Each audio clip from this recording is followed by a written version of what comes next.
Hello everyone.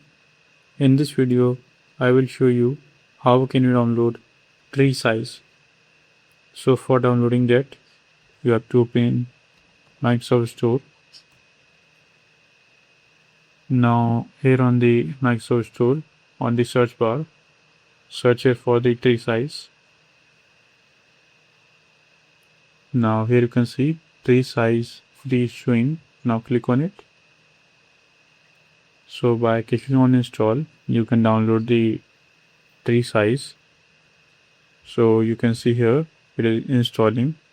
Will take a few seconds to install according to your internet speed and PC configuration. So let's wait till the installation ends, and then I will show you how can you open TreeSize on your computer. So if any pop-up shows on your screen, click on yes.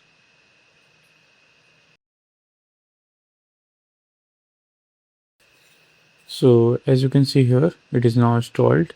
Click on open to launch the TreeSize on your computer.